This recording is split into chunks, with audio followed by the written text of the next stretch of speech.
Hello दोस्तों, आज मैं आपको एक ऐसे आदमी की कहानी सुनाने वाला हूं जिसने मात्र 11 साल की उम्र से ही इन्वेस्ट करना शुरू कर दिया था और आगे चल के $1 बिलियन का साम्राज्य खड़ा कर दिया।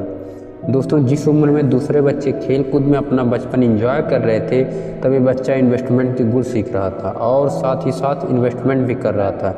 इतना ही नहीं, 15 साल की उम्र में ये बच्चा अपने अध्यापकों से ज़्यादा कमाता था। शायद अभी तक तो आप जान ही गए होंगे कि मैं किन की बात कर रहा हूँ। दोस्तों, इन्वेस्टमेंट के गुरु, शेयर मार्केट के बादशाह और दुनिया के सबसे अमीर लोगों में शुमार वॉरेन बफेट की बात कर रहा हूँ। आइए जानते हैं कि इन्होंने इतना बड़ा साम्राज्य कैसे खड़ा किया। दोस्तों, वॉरेन बफेट का जन्म 30 अगस्त 1930 को अमेरिका में हुआ था। उनके पिता का नाम हावर्ड बफेट था, जो कि शेयर मार्केट के कारोबारी थे।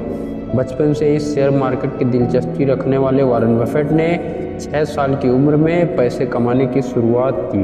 वे अपना जेब खर्चा निकालने के लिए घर घर चिंगम, अखबार, कोको कोला की बोतलें बेचते थे। दोस्तों, आपको सोच के आश्चर्य होगा, केवल 13 वर्ष की आयु में वह अपना पहला इनकम टैक्स भरा था। 15 वर्ष की उम्र में अखबार बांटकर वह $175 हर महीने कमाते थे। उनका कॉलेज खत्म होने तक उन्होंने अपनी पहली बचत से $90,000 कमा लिए थे। जब वह 20 साल के हुए तो उन्होंने कोलंबिया बिजनेस स्कूल में प्रवेश किया। वहाँ उन्होंने बेंजामिन ग्राम से उन्होंने शेयर मार्केट के गुर सीखे। 1951 में डिग्री प्राप्त करने के बाद फ्यूचर के बारे में सोचने लगे।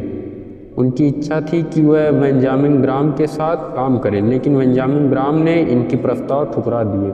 लेकिन उनकी तीव्र इच्छा थी बेंजामिन ग्राम के साथ काम करने की। उनके लगातार प्रयास के बाद बेंजामिन ग्राम ने उन्हें अपने कंपनी में सिक्योरिटी एनालिस्ट के तौर पर $12,000 सालाना वेतन पर नौकरी का प्रस्ताव दिया।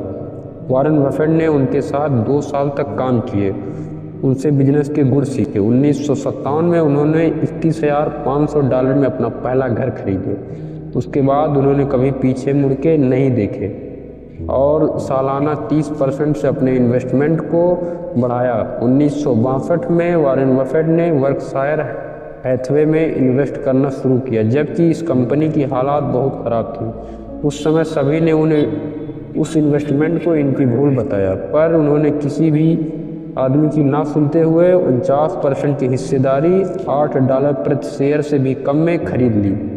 पर 1962 से 1980 के बीच वर्कशायर का शेयर $8 से बढ़ के $800 तक पहुंच गया। दोस्तों, वॉरेन बफेट को 21वीं सदी का सबसे बड़ा दानी के रूप में जाना जाता है। 2006 में उन्होंने अपने संपत्ति का 1600 अरब रुपए का हिस्सा दान कर दिए। दोस्तों, मुझे यकीन है कि आपको ये वीडियो अच्छा लगा होगा।